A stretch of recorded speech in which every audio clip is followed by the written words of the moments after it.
La sécurité. Il n'est pas rare de nos jours d'entendre des enseignants euh, se plaindre de cette lacune qu'ils vivent, de cette lacune qu'ils vivent par rapport à un groupe d'élèves, de cette lacune qui fait en sorte que les élèves dépassent certaines limites et qu'ils ne se sentent pas capables d'intervenir auprès d'eux. Ils sont à la recherche de techniques, d'outils, de moyens. Même quelquefois, ils vont copier des comportements de d'autres enseignants, mais c'est toujours le même résultat. Si bien que cet état de fait va même conduire certains à de la maladie ou encore à un changement de carrière parce qu'ils ne sont pas capables au quotidien de faire face à ces pressions-là. Et habituellement aussi, ces professeurs-là, ces enseignants-là qui ont cette lacune-là vont être confrontés à cela pour plusieurs à leur début. Ça va s'estomper par la suite. Mais pour certains, ça va être tout le long de leur carrière. Donc, à leur début, ils vont s'occuper des groupes, des groupes que personne ne veut s'occuper. Donc, des groupes qui voudraient encore plus de sécurité pour s'occuper de ceci.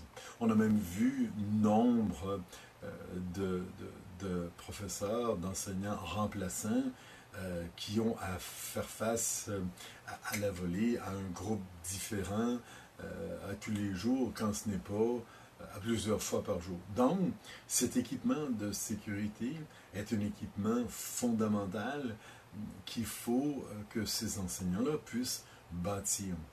Ça ne se bâtit pas par des choses extérieures, ça se bâtit beaucoup plus par une démarche intérieure. Maintenant, comment faire cette démarche? La démarche d'acquérir la sécurité, une des premières étapes, c'est de prendre conscience que nous ne l'avons pas. Est-ce que c'est inné? Oui, en partie dans le sens que plus la personne a une estime de soi solide, plus la personne va être capable de s'affirmer. Plus cette personne-là va être capable d'affirmer ce qu'elle veut ou ce qu'elle ne veut pas comme tel. Et par conséquent, va être capable par la suite de prendre sa place. Donc, tout réside dans le fait d'être capable intérieurement de considérer que nous sommes à notre place et que nous allons prendre notre place comme tel devant un groupe. Parce que l'effet inverse, plus les jeunes vont sentir cette insécurité-là chez l'adulte, plus eux vont être branchés avec leur propre insécurité.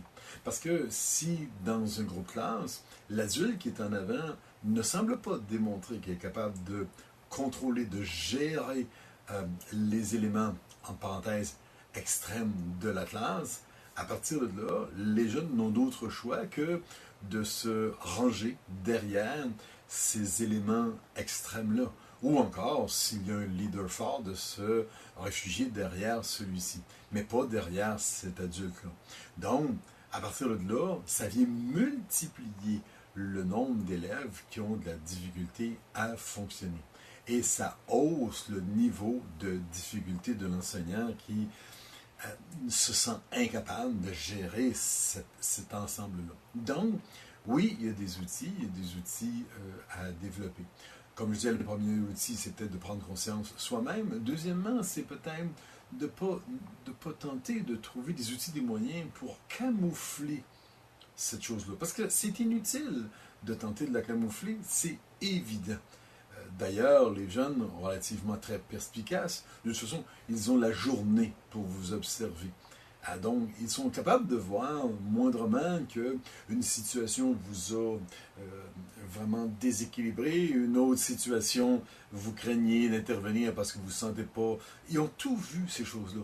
Donc, dans ce sens-là, le cacher, le camoufler, va juste exacerber, va juste faire élever ce sentiment-là chez les jeunes de vouloir prouver que cet enseignant-là a peur.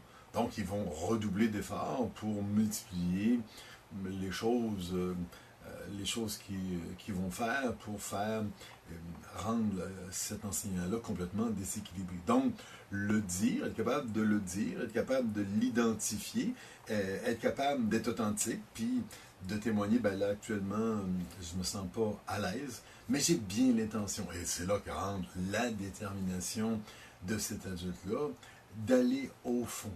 Parce que plus cet adulte-là va être significatif dans le sens qu'il va se tenir debout et qu'il va aller au fond de ces interventions-là, plus les enfants vont prendre conscience que, oups, cette personne-là, on peut la déstabiliser, mais il y aura un lendemain à ça.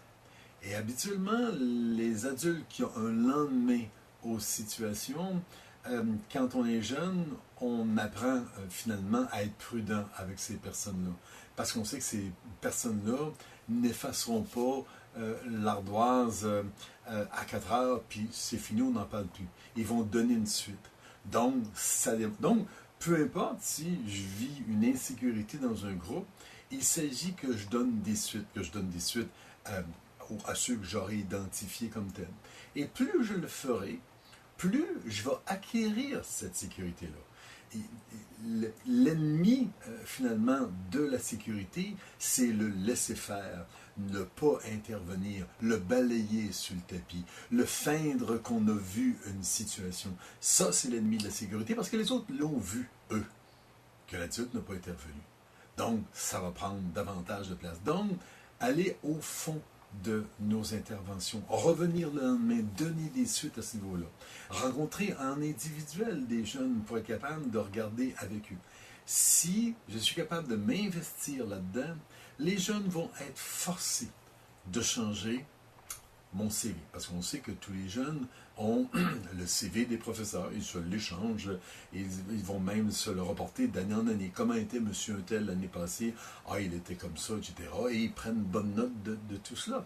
Donc, ils sont capables de savoir, dans le premier jour de classe, si vous êtes une personne sécure, insécure, bête, une personne jello, ils savent toutes ces choses-là.